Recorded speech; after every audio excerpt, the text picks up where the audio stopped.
Hello friends. மொத்த பாகிஸ்தான் அணியையுமே வந்து முட்டாளாக்குன Adam Zampa ஆஸ்திரேலிய வீரர்கள் அப்படின்னாலே என்றைக்குமே வந்து கெட்ட பசங்க தான். அவங்கக்கிட்ட நம்ம வந்து வம்பே வந்து வச்சுக்கக்கூடாது.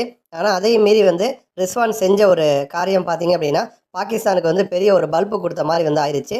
ஆஸ்திரேலியாவுக்கும் பாகிஸ்தானுக்கும் இடையான 2வது ஓடிஐ மேட்ச். அதில் வந்து ஃபஸ்ட்டு வந்து ஆஸ்திரேலியா வந்து ஆடியிருப்பாங்க.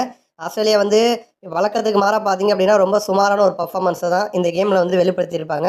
ஓடிஐ கிரிக்கெட்டில் 35 ஓவருக்கு ஆல் அவுட் ஆயிருக்காங்க. 163 ரன்கள் மட்டும் தான் வந்து சேர்த்திருப்பாங்க. அதிகபட்சமாக ஆஸ்திரேலியா அணிலன்னு பார்க்குறப்ப 35 ரன் வந்து ஸ்டீவன் ஸ்மித் வந்து அடிச்சிருப்பாரு. மற்ற பிளேயர்ஸ் எல்லாருமே வந்து ஒரு 20 ரன் கூட வந்து யாருமே வந்து பெருசாக வந்து தாண்டலை. இதனால தான் ஒரு T20யில் அடிக்க வேண்டிய ஒரு ஸ்கோரை ஓடிஐ கிரிக்கெட்டில் 163 ரன் வந்து ஆஸ்திரேலியா வந்து அதுக்கு வந்து ஆல் அவுட் ஆயிருப்பாங்க. இப்போ இந்த கேமில் வந்து கடைசி நேரத்தில் பார்த்தீங்கன்னா ஜாம்பா வந்து கொஞ்ச நேரம் வந்து தாக்கு பிடிச்சி ஆடினாருங்க. 21 பால் வந்து பிடிச்சிருப்பாரு. 18 ரன் அடிச்சிருப்பாரு.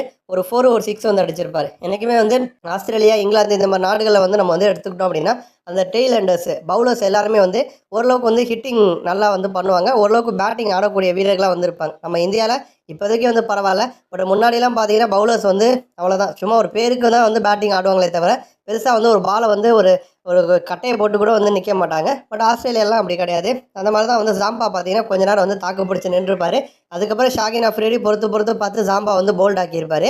இப்போ இந்த மேட்ச்சில் பார்த்தீங்கன்னா ஒரு இன்ட்ரெஸ்டிங்கான சம்பவம் ஒன்று வந்து நடந்துச்சு. அதாவது ரிஸ்வான் இவரை பற்றி சிம்பிளாக சொல்லணும் அப்படின்னா அம்பையர்ஸ்லாம் இவரை பார்த்தாவே காண்டாவாங்க. ஏன் அப்படின்னா இவர் கீப்பிங் பண்ணுறாரு அப்படின்னா பால் இவர் கைக்கு போணுச்சு அப்படின்னாலே அப்பீல் பண்ணிக்கிட்டே இருப்பார், கத்திக்கிட்டே வந்திருப்பார். ஸோ இந்த மாதிரி பண்ணுறது ஒரு சைடே அவர் டீமுக்கு அவர் இப்படி பண்ணுறாரு அப்படின்னு சொன்னாலுமே கூட பேட்ஸ்மேனுக்கும் அம்பையருக்கும் வந்து கடுப்பை தான் வந்து ஏற்படுத்தும். ஏன்னா பாலை கையில் பிடிச்சா நீ அவுட்டு கேட்டுக்கிட்டே இருப்பியா அப்படின்னு சொல்லிட்டு இவர் மேலே வந்து பல குற்றச்சாட்டுகள் ஆல்ரெடியே முன்னாடியே பார்த்தீங்கன்னா வந்து முன் வச்சாங்க.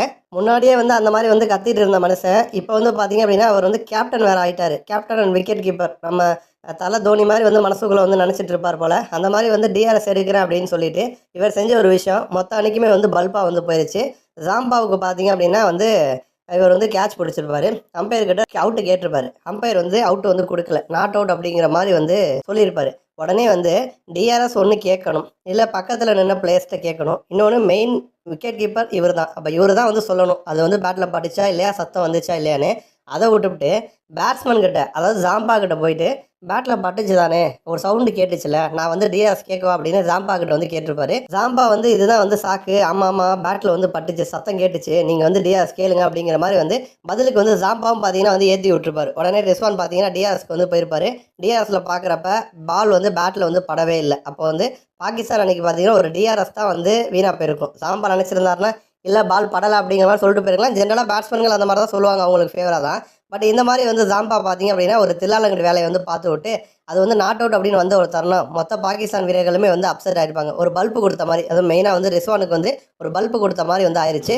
நன்றி.